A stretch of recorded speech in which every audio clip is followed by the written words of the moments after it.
युवावस्था एक आदमी के जीवन में कैसा समय होता है जिसमें उसकी कामवासना उसके चरम पर होती है। लेकिन अगर उसे युवा को कोई ऐसा तरीका, ऐसा मार्ग मिल जाए जिससे वो अपनी कामवासना को अपने ध्यान की सीधी बना ले, तो उसका पूरा जीवन आनंद से भर जाता है। चाहते तो सभी हैं कामवासना से छुटकारा पाना, लेकिन इससे छुटकारा पाने के लिए वह क्या करें? तो इस कहानी को सुनने के बाद आपको कामवासना के बारे में पूरी जानकारी मिल जाएगी, इससे पहले कि आप इस कहानी में खो जाएं। इस चैनल को सब्सक्राइब जरूर कर लें।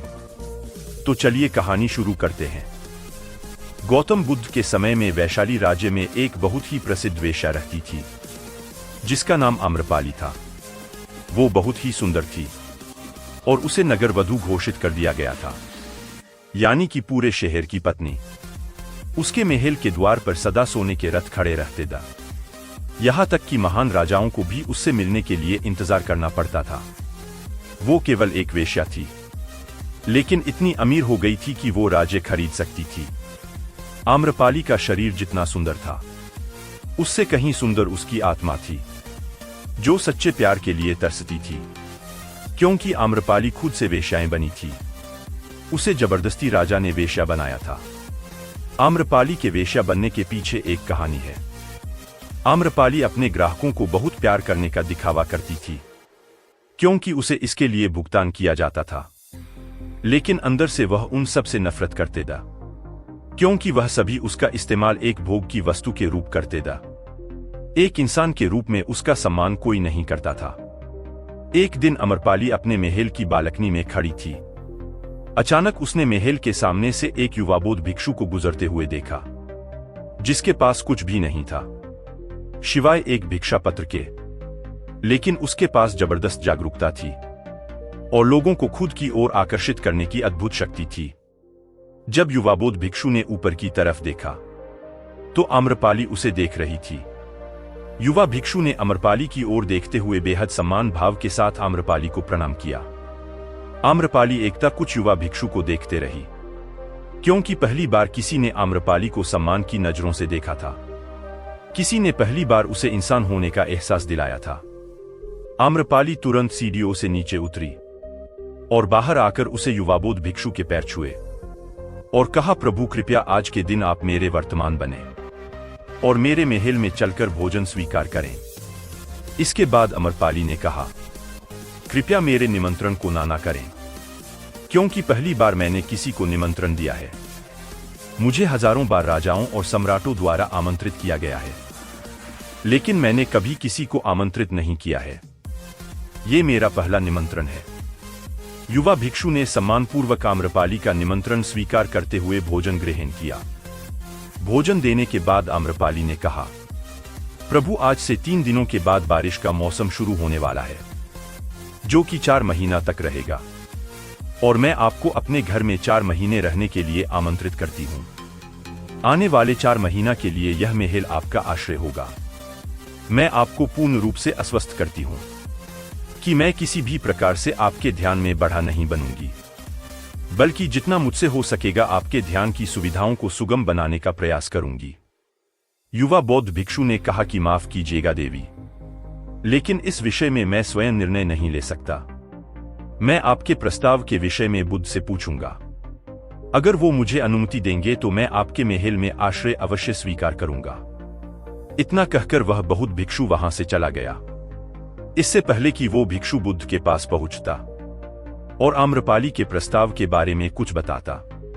उससे पहले वहां पर मौजूद अन्य भिक्षु बुद्ध के पास पहुंच गए और बुद्ध से कहा, आप उसे युवा भिक्षु को रोकिएगा। आम्रपाली ने उसे 4 महीने रहने के लिए अपने घर पर बुलाया है। आम्रपाली एक वेश्या है और एक भिक्षु एक वेश्या के घर में 4 महीने रहे, यह सही नहीं है। इससे हमारे संघ में गलत संदेश जाएगा। बुद्ध ने कहा, कृपया आप लोग शांत हो जाएं और उसे भिक्षु के आने की प्रतीक्षा करें। थोड़ी देर बाद वह युवा भिक्षु बुद्ध के पास आया। उसने आते ही बुद्ध के पैर छुए और उन्हें पूरी कहानी सुनते हुए कहा, बुद्ध नगर की एक आम्रपाली नाम की महिला ने मुझे बारिश के 4 महीने अपने घर पर रहने के लिए आमंत्रित किया है। मैंने उसके निमंत्रण कभी कोई जवाब नहीं दिया। मैंने उससे कहा है कि अगर आप मुझे उसके घर पर रहने की आज्ञा देंगे तभी मैं उसके घर पर रहने के लिए जाऊंगा। आठ बुध आप जो कहें मैं वही करूंगा। शब्द का प्रयोग ना करते हुए केवल महिला शब्द का प्रयोग किया। बुद्ध ने उसे युवा भिक्षु की आंखों में देखा और कहा तुम रह सकते हो। तभी अचानक एक बूढ़ा भिक्षु खड़ा हुआ और बोला कि बुद्ध यह सही नहीं है, यह युवा भिक्षु एक सच्चाई छुपा रहा है। इसका कहना है कि एक आम्रपाली नाम की महिला ने अपने घर पर रहने के लिए इसे आमंत्रित किया है, लेकिन वह एक महिला नहीं है, वो एक वैश्य है। बुद्ध ने कहा कि मैं जानता हूं, और क्योंकि इसने वैश्य या शब्द का प्रयोग नहीं किया है, इसका अर्थ है कि इसके मन में उसके लिए सम्मान का भाव है। इसीलिए मैं इसको वहां रहने की अनुमति दे रहा हूं। वहां मौजूद हजारों भिक्षुओं को विश्वास नहीं हो रहा था कि बुद्ध ने एक युवा भिक्षु को एक वेश्या के घर में रहने की अनुमति दे दी है। अगले 3 दिनों के बाद वो युवा भिक्षु आम्रपाली के घर रहने के लिए चला गया। उसके जाते ही वहां पर उपस्थित अन्य भिक्षु उसके विषय में तरह तरह की बातें बनाने लगे। बुद्ध ने सभी को शांत करते हुए कहा, मुझे मेरे ऊपर विश्वास है, मैंने उसकी आंखों में देखा है कि उसके भीतर तनिक भी भोग की इच्छा नहीं थी। अगर उसे भिक्षु ध्यान गहरा है तो वो आम्रपाली के हृदय को परिवर्तित कर देगा, और अगर भिक्षु का ध्यान गहरा नहीं है तो आम्रपाली अपने शारीरिक आकर्षण से भिक्षु को परिवर्तित कर देगी।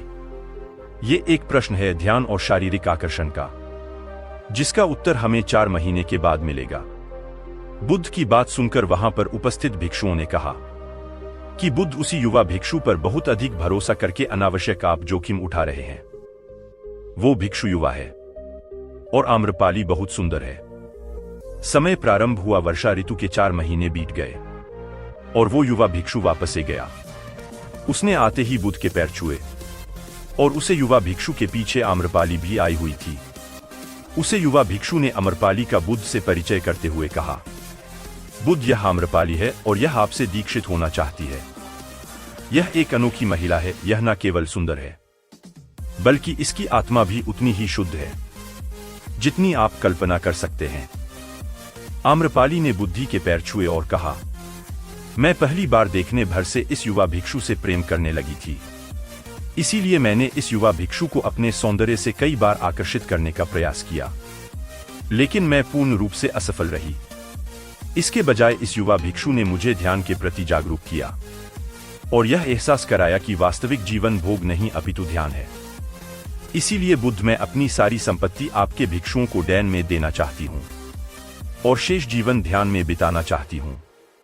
इसके बाद आम्रपाली बुद्ध के शिष्यों में पहली महिला हुई जिन्हें आत्मज्ञान की प्राप्ति हुई। बुद्ध ने अपने पंथ के सभी शिष्यों से कहा, यदि तुम वेश्याओं के संगति से डरते हो, कुछ डर का उसे वेश्या से कोई लेना नहीं है, बल्कि वो डर तुम्हारे बेसुध मैन के ऊपर है, क्योंकि तुमने अपने कामुकता को घाबा दिया है और कम ऊर्जा को दबाया नहीं जा सकता।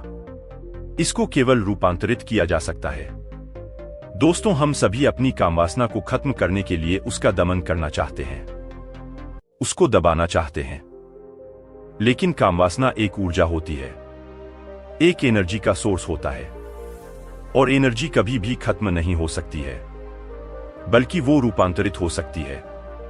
अगर आप अपने कामवासना की शक्ति को दूसरी जगह पे, दूसरी दिशाओं में परिवर्तित करेंगे तो ही आप कामवासना से छुटकारा कर सकते हैं। लेकिन याद रहे, कामवासना से छुटकारा पाने के बारे में हमें सूचना भी नहीं है। हमें बस अपनी ऊर्जा को परिवर्तित करना है। हम कहां पर लगाएंगे? हम उसे अपनी रचनात्मक शक्ति के लिए प्रयोग कर सकते हैं, ध्यान के लिए प्रयोग कर सकते हैं, और जैसे जैसे हम होश से भरेंगे, हमारे जीवन में कामवासना से भी ज्यादा आनंद पैदा हो जाएगा, और उसके बाद कामवासना का आनंद हमें उसके सामने टच लगने लगेगा।